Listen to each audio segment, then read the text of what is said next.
Vamos ler em Marcos capítulo 4, versos 3 a 9.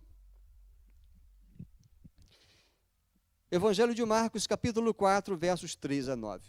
Evangelho de Marcos capítulo 4, a partir do verso 3. Você vai perceber que é uma parte da parábola do semeador, e vou meditar sobre uma parte desta parábola. O Senhor Jesus disse: escutem, eis que o semeador saiu a semear, e ao semear uma parte caiu à beira do caminho, e vieram as aves e a comeram.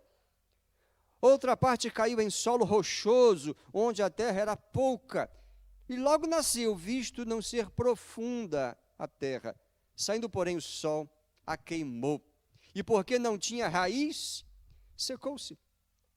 Outra parte caiu entre os espinhos, e os espinhos cresceram e a sufocaram, e não deu fruto. Outra, enfim, caiu em boa terra e deu fruto. A semente brotou, cresceu e produziu a 30, a 60 e a 100 por um.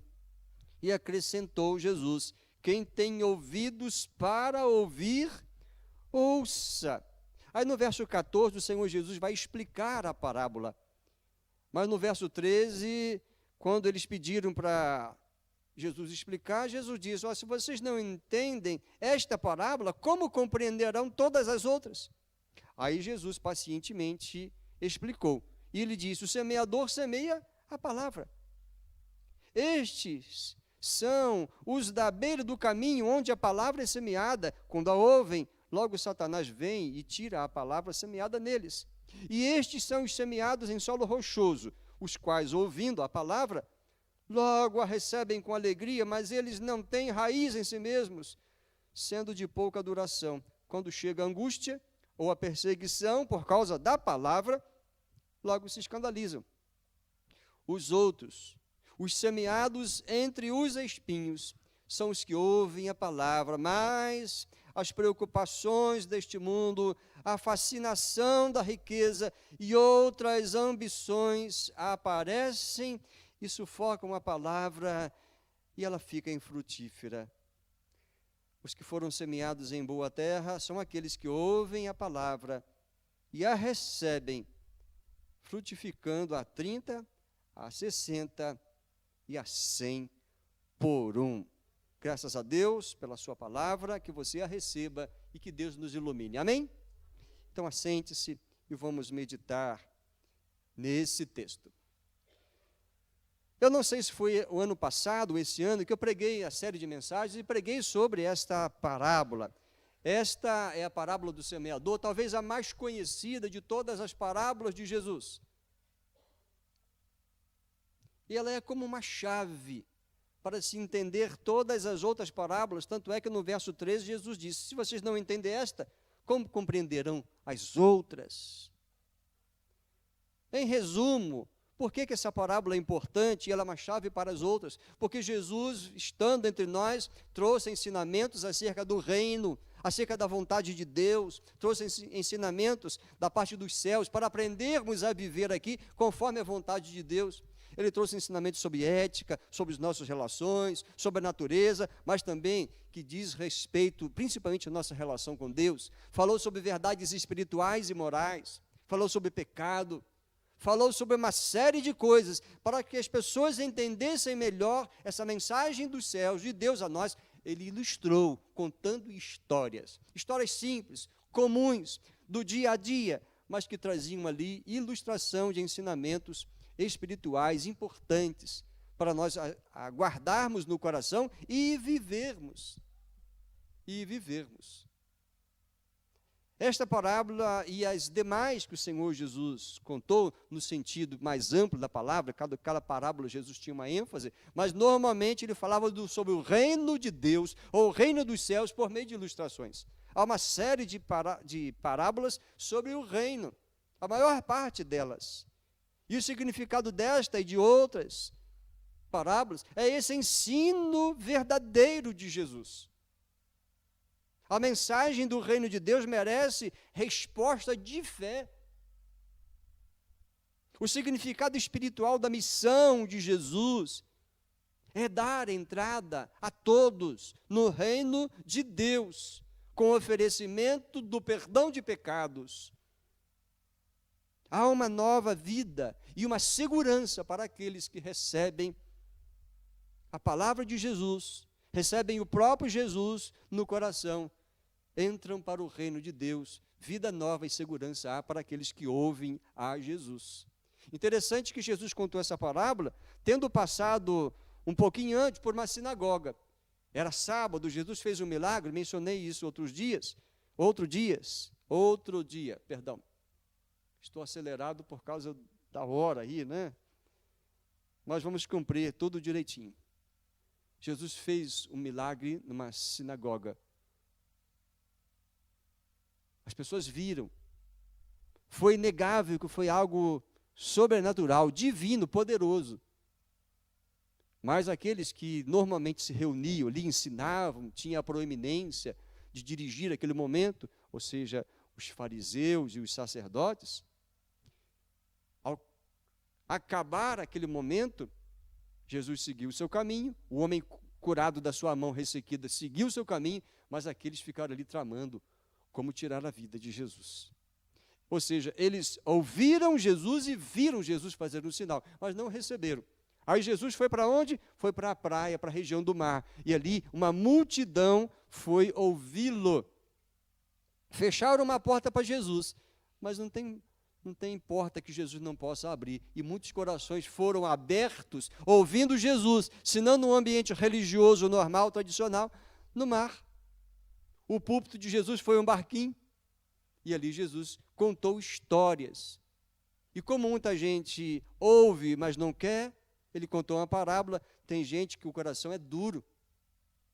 Jesus também disse, os meus ensinamentos são assim, eu falo, as pessoas ficam tão empolgadas e querem até mais, e se alegram, mas de repente, por causa do meu nome, por causa dos meus mandamentos, as pessoas veem que são perseguidas, então elas desanimam, ficam escandalizadas. Olha, quem segue Jesus é perseguido e até morto. Então, há pessoas que ouvem com alegria, mas não, vamos chamar aqui de uma forma ilustrativa, não aguentam a pressão e desistem, não seguem. Que pena.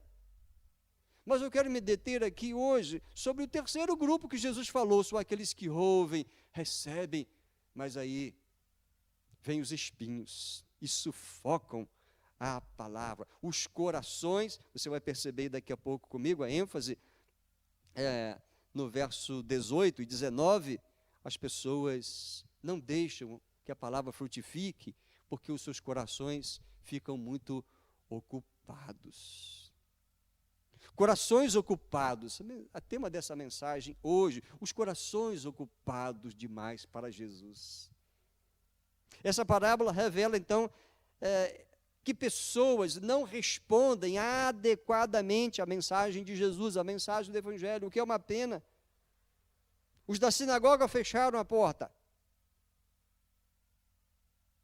Aí Jesus foi para outra região, porque ele sabia quais os corações que estariam prontos para ouvi-lo e receber a sua mensagem, receber o reino de Deus. Um escritor, um comentarista, tem uma Bíblia de estudo que tem lá os pensamentos desse teólogo, John Charles Riley. Ele diz o seguinte: essa parábola, ela não precisa de explicação, mas ela precisa de aplicação. E eu concordo plenamente. Essa é uma parábola que é clara para nós hoje. Aqueles lá que ouviram Jesus, os discípulos, eles ficaram assim em dúvida. Jesus explicou, mas para nós não há necessidade de explicação. Precisamos aplicar esta parábola em nossa vida. Uma vez que a parábola precisa ser aplicada à nossa vida, vamos ver então uma parte dessa parábola hoje, que responde, talvez, que esclareça certamente do porquê muitas atitudes recorrentes hoje, com respeito ao Evangelho, à igreja, de pessoas que vêm, começam e não seguem, vêm, começam e não frutificam, vêm, começam e vão embora. Ou muitos vêm, permanecem, mas não frutificam tudo que poderia. Por que poucos frutos de arrependimento, queridos? Por que tanto solo pobre, cuja semente que é boa, a semente é perfeita, não frutifica? Por quê? Perguntas intrigantes que eu desejo que sejam respondidas à luz dessa reflexão e nesse texto. Além de pessoas em grande número mostrarem ter corações duros e não receberem a mensagem e esse chamamento para arrependimento e fé, ainda há outros que não deixam a palavra criar raízes. Corações superficiais, mas há os de coração ocupado. Versos 18 e 19, volto. Os outros, outro tipo de gente que reage de uma outra diferença, de um outro modo, de forma diferente. Os outros são aqueles que a boa semente é semeada e os seus corações estão cheios de espinhos. Ouvem a palavra, mas as preocupações, a fascinação das riquezas, as ambições sufocam a palavra e aí não frutificam. Corações ocupados.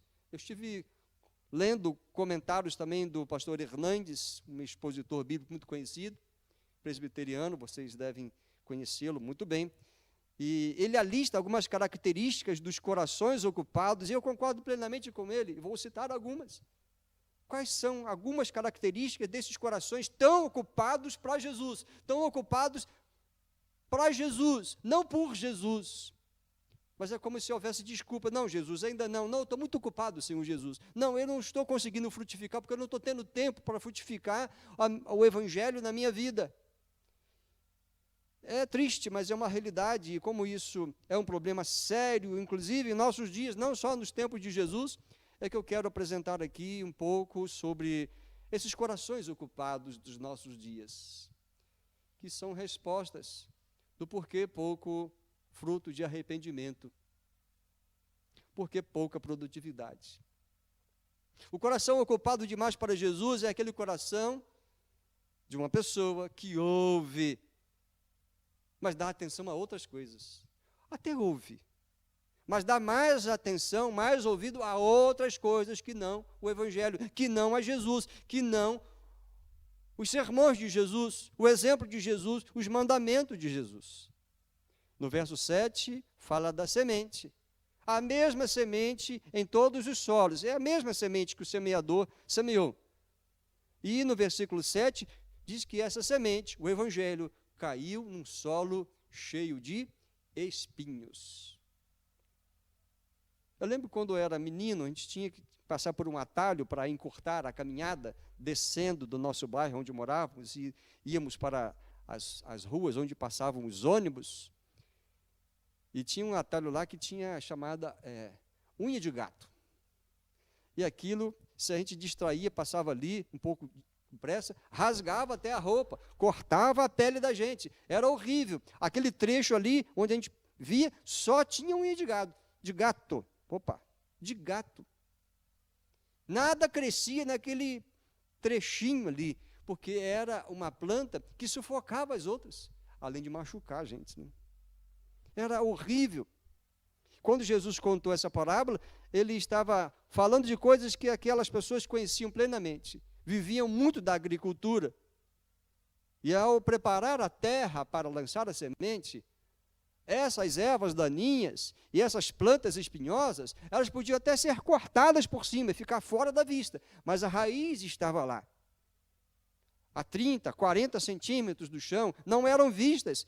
E quando a semente caía ali e frutificava, a raiz da planta espinhosa estava ali, crescia também, voltava a dar os brotos. Então, normalmente essas plantas têm muita força, a raiz está profunda, a semente acabou de nascer, está criando raiz, mas ela já estava lá. E aí, crescendo juntas, o que acontece? A planta espinhosa sufoca, mata aquela nova semente, aquela plantinha que estava começando ali. Assim é com a vida cristã, a fé cristã. Nós já nascemos com raízes do mal. E nós já nascemos também num mundo que está cercado encharcado de coisas perversas e ruins. As plantas espinhosas disputam espaço e vencem, assim como as coisas desse mundo decaído disputam espaço no nosso coração e muitas vezes vencem. Todos os corações recebem a palavra ou vão receber, mas as pessoas vão reagir diferente. Há aqueles que vão deixar que as coisas deste mundo sufoquem a mensagem, a palavra do Evangelho, a presença de Jesus, a vida de Jesus, e não vão frutificar, infelizmente. Felizes são aqueles, tomara que eu possa dizer, felizes somos nós, que estamos frutificando, porque estamos recebendo e deixando essa semente frutificar. Mas não é a realidade de todos, não é a realidade de todos. Há muita coisa que vai disputar espaço no coração e mente. Sua mente, seu coração, a minha, a de todos nós. A gente precisa destacar aqui que esse campo que a gente está mencionando é, antes de mais nada, um campo espiritual. Há uma batalha. Há uma batalha disputando espaço em nosso coração. E isso é uma batalha espiritual, nem todos percebem. Nessa batalha tem o mundo e tem o nosso coração. Tem a fé, mas tem a natureza pecaminosa de outro lado. Tem uma multiplicidade de interesses. Há muita coisa que ocupa o lugar de Deus nos corações. Daí muitos não tirarem tempo para Deus. O escritor, que deixou um legado grande também de matéria escrita, William Barclay, ele bem disse que muitas pessoas não têm uma ordem de prioridade correta. Cristo não ocupa o lugar central, o lugar principal. Até no meio do cristianismo. E até muitos se dizem cristãos, mas Cristo não é o centro. Quando é contraditório isso. O cristão tem a Cristo como centro. O cristão tem o Cristo como o Senhor da vida. O cristão tem o Senhor Jesus, desculpa a redundância, como o Senhor, verdadeiramente. Vejam o que Jesus diz, escutem. Está lá no início da parábola. Escutem, o verso 3. E ele termina, quem tem ouvidos para ouvir, ouça. Nem todos param para ouvir, nem todos param para ouvir o que Jesus fala até o final. Até começam ouvindo, mas não permanecem ouvindo. São distraídos, se distraem, ou até recebem uma voz lá no fundo e diz, ele falou, escute, mas esquece. Não dê atenção não. Não é bem assim. Não é bem assim.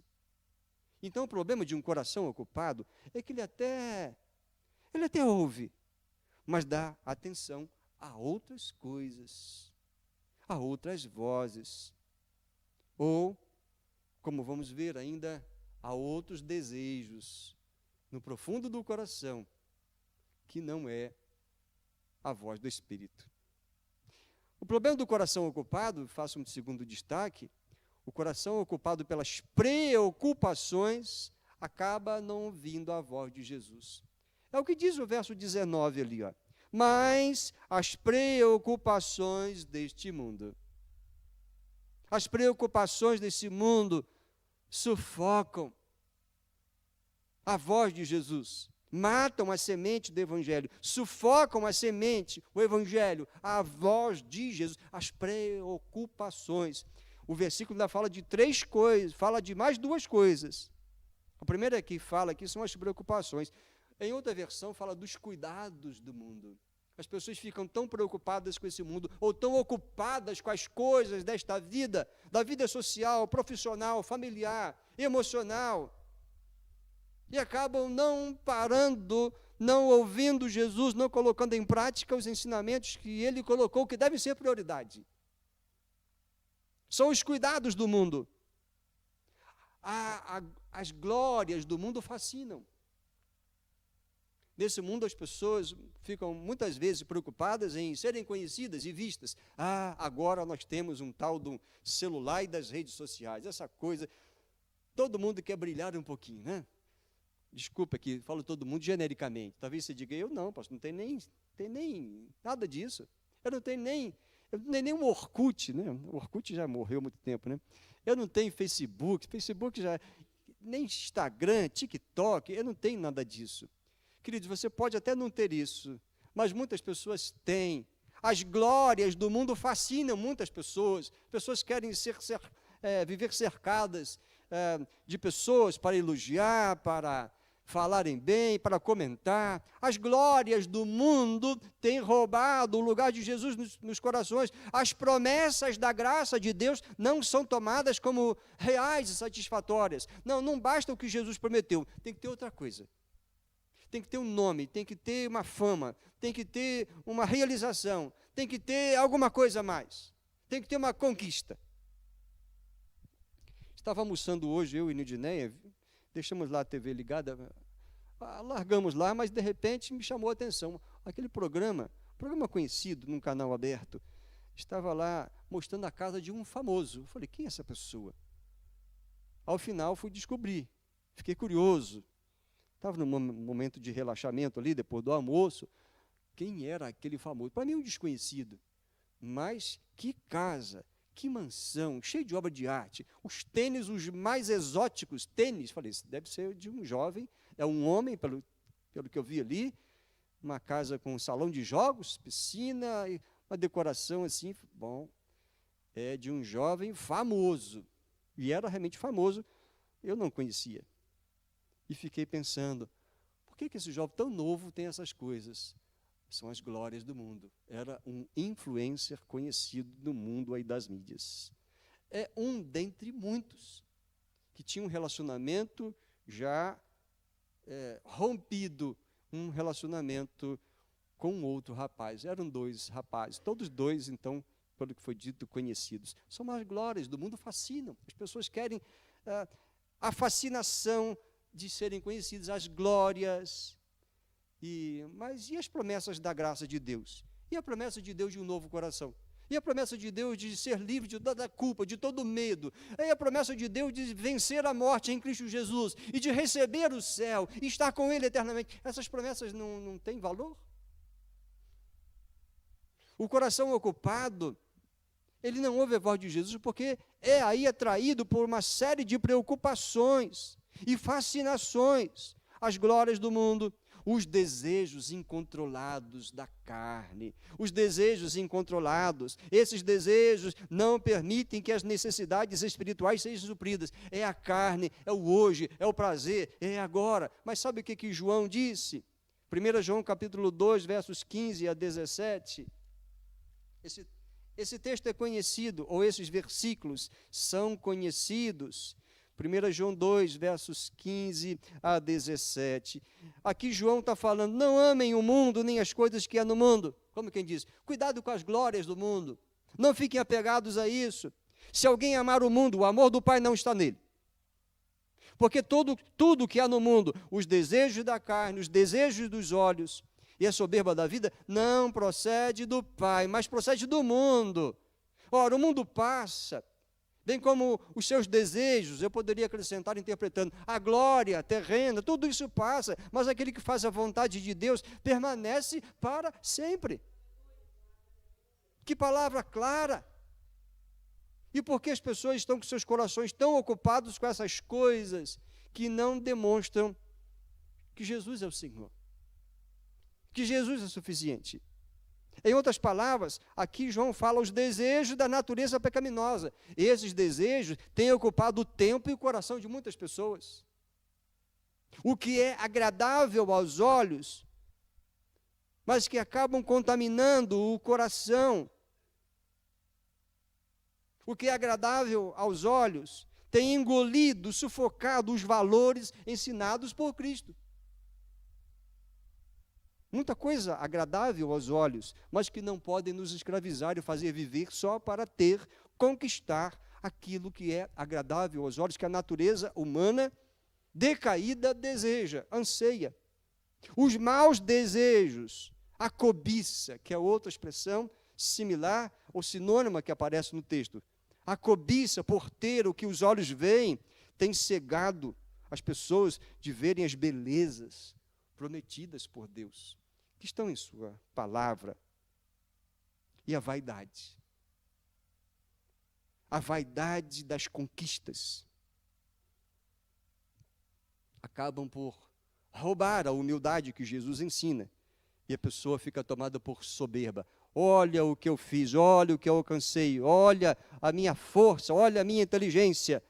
Quando Jesus diz, olha, sem mim nada podem fazer. Mas a soberba da vida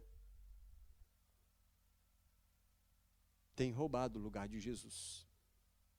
E as pessoas ficam muito ocupadas, corações ocupados com tudo, com todas essas coisas, e acaba Jesus ficando de fora. Aos muito ocupados com os cuidados deste mundo e os desejos desenfreados, Tiago faz um convite enfático. Sim, Tiago, está lá na carta dele, capítulo 4. Permitam-me ler esses versículos, Tiago 4, verso 1. Olha o que Tiago aconselha a esses que têm apresentado um coração tão ocupado para Jesus e não por Jesus. Tiago 4, verso 1. De onde procedem as guerras e brigas entre vocês? De onde, senão dos prazeres que estão em conflito dentro de vocês? Vocês cobiçam e nada têm. Matam e sentem inveja, mas nada podem obter. Vivem a lutar e a fazer guerras. Quantas guerras hoje, não? Mas não é só de país contra país, é de gente contra gente, irmão contra irmão, vizinho contra vizinho. Tiago 4, verso 2 ainda. Nada tem porque não pedem. Pedem e não recebem, porque pedem mal para esbanjarem em seus prazeres. Ou seja, não é para fazer a vontade de Deus, glorificá-lo, é para o seu próprio deleite ou sua cobiça. Verso 4, Tiago é muito enfático aqui. Gente infiel, vocês não sabem que a amizade do mundo é inimizade contra Deus? Aquele, pois, que quiser ser amigo do mundo, se torna inimigo de Deus. Ou vocês pensam que é em vão que a Escritura diz, é com ciúme que por nós anseia o Espírito que Ele fez habitar em nós.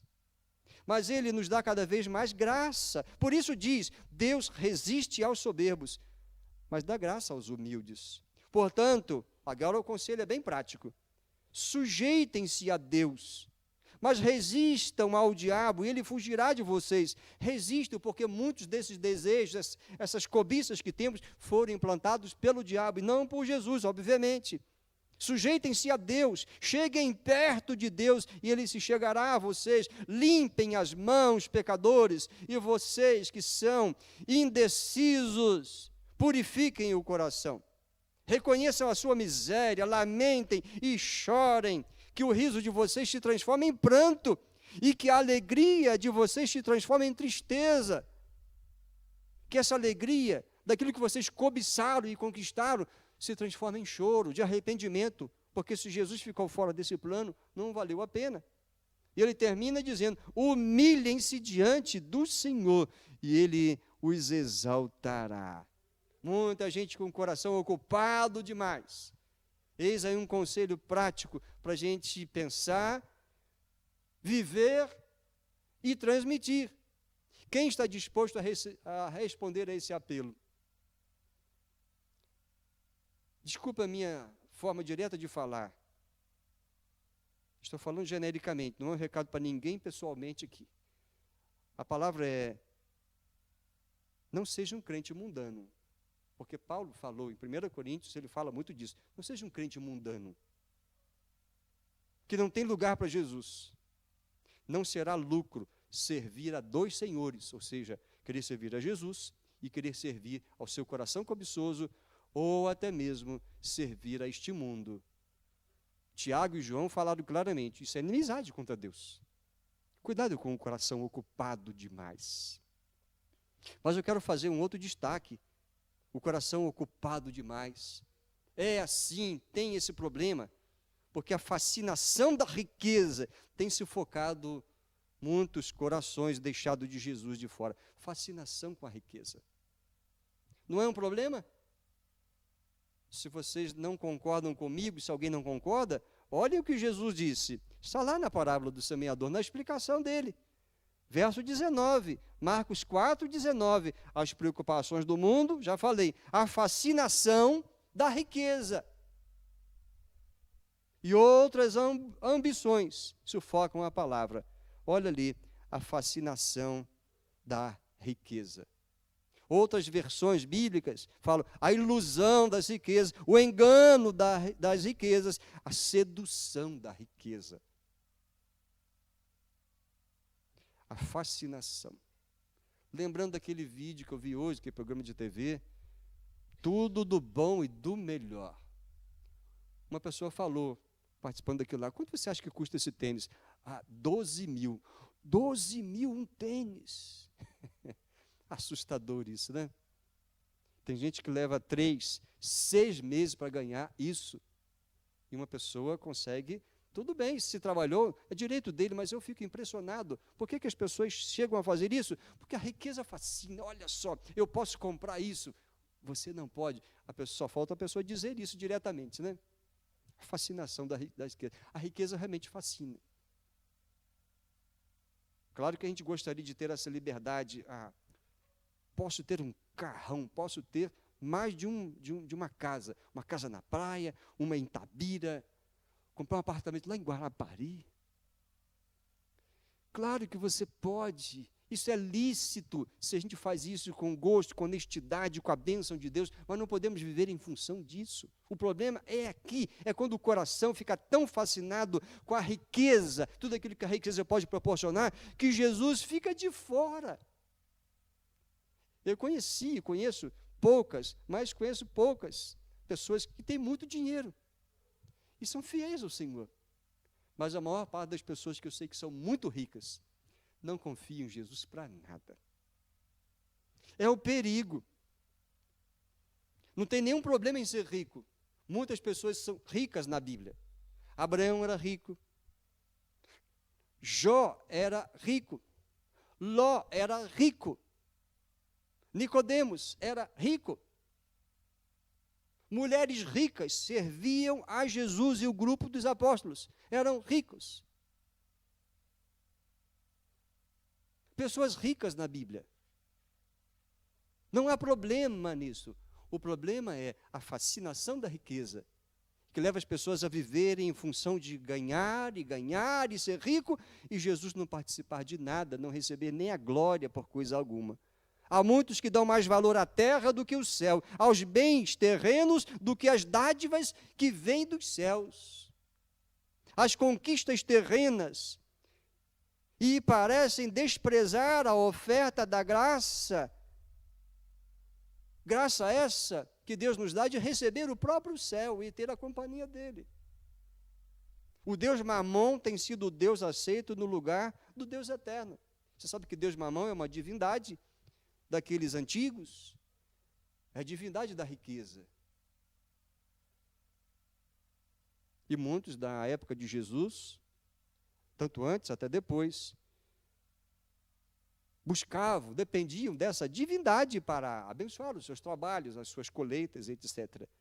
Quando Deus, dono do universo, se fez presente e ofereceu, das coisas as mais valiosas, ofereceu perdão e vida eterna em Cristo Jesus. Não há nada mais precioso nesse mundo que possa compensar isso. Por isso Paulo disse, mesmo sendo muito religioso, zeloso, não sei se Paulo era rico, mas era muito culto. Ele disse, eu considero tudo como esterco, mas para conhecer a Cristo. O viver é Cristo e o morrer é ganho. Isso é um cristão, de fato, que frutifica, verdadeiro, que ouve Jesus, obedece porque o recebeu na vida como Salvador e Senhor. Mas o dinheiro é o Deus de muitos, infelizmente. A fascinação da riqueza tem falado mais alto do que a voz de Cristo, do que a mensagem do Evangelho. Qual é maior? A posição social ou a posição espiritual? Qual é mais valiosa? A posição social, por meio dos bens, do patrimônio, da segurança pessoal, ou a posição espiritual em Cristo Jesus, feitos filhos de Deus, herdeiros de Cristo, co-herdeiros de Cristo, da vida eterna. Qual que é melhor? maior. Claro que você entende e concorda comigo. A posição espiritual em Cristo Jesus é infinitamente mais valiosa, mais importante. Se assim encararmos, não vamos nos escravizar e nos prender à posição, glória humana, à riqueza, mas vamos viver felizes com Jesus e falar dele para as outras pessoas serem libertas das vaidades do coração decaído ou desse mundo que está perdido. Na minha aplicação final da mensagem, eu digo que Jesus termina essa explicação dessa parte da parábola do semeador com essas expressões: desejos e ambições por outras coisas. Há corações que estão tão sufocados, ou corações tão tomados por pensamentos que sufocam a palavra. E uma dessas coisas que sufocam é isso aí: desejos e ambições. Faz com que essas pessoas fiquem infrutíferas.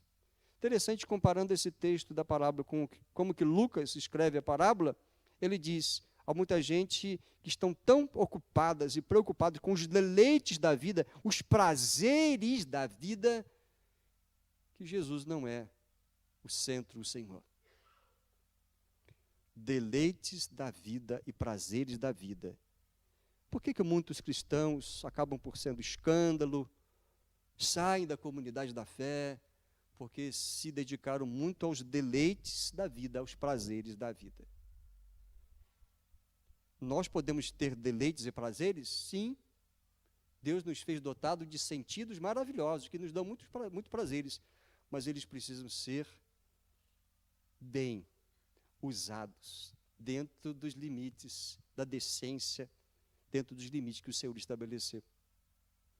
Mas muita gente extrapola, diz que não, Jesus é meu Senhor, mas o corpo não está debaixo da pureza e da santidade que o Senhor pede de nós.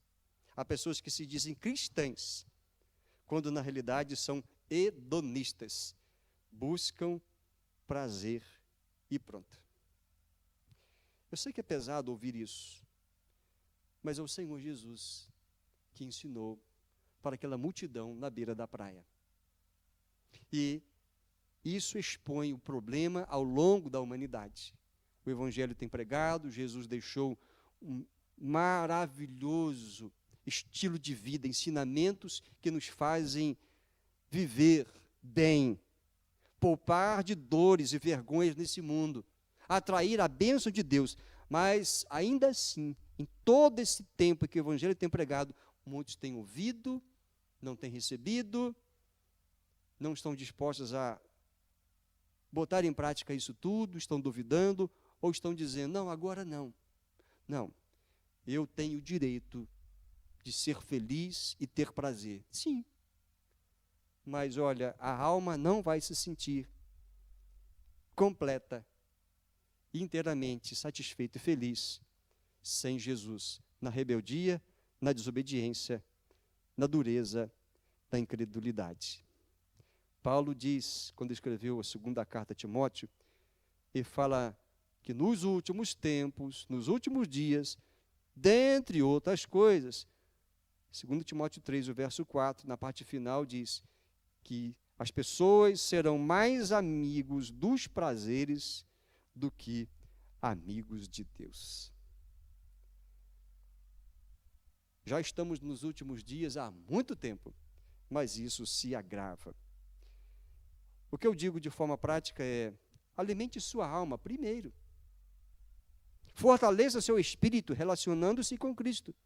Vigie os seus olhos, purifique o seu coração de toda cobiça. Trabalhe, sim, trabalhe. Peça a Deus de abençoar o seu trabalho, o trabalho das suas mãos. Trabalhe sim, mas não a ponto de ser infrutífero espiritualmente. Não a ponto de desprezar a comunidade da fé, dos irmãos, dos seguidores de Jesus. Trabalhe, trabalhe com a bênção de Deus, mas não deixe de honrar o Senhor, de servir o Senhor, de ser frutífero e de ser integrado à família da fé, à igreja, essa igreja que o Senhor Jesus virá buscar. E não subestime o Evangelho de Cristo. O ensino de Jesus é verdadeiro, é bom, são palavras que dão vida eterna. Não despreze o Evangelho de Jesus. Siga Jesus e não fique tão ocupado a ponto de Jesus não ter lugar no centro do seu coração. Feche os seus olhos. Convido você a orar ao Senhor e dizer: Senhor, à luz desta palavra, desta mensagem, eu decido. Aí você completa o que você quiser. Talvez você queira dizer: Senhor, à luz dessa palavra, eu peço o teu perdão. Ou você queira dizer: Senhor, à luz da tua palavra, eu tenho vencido, mas eu quero que o Senhor continue a me dar forças para eu não decair, não desonrar o Senhor Jesus, não servir de escândalo em nenhum momento. Talvez você queira dizer: Senhor, o Senhor tem me abençoado, mas eu quero ser uma bênção maior. Então abençoa o trabalho das minhas mãos.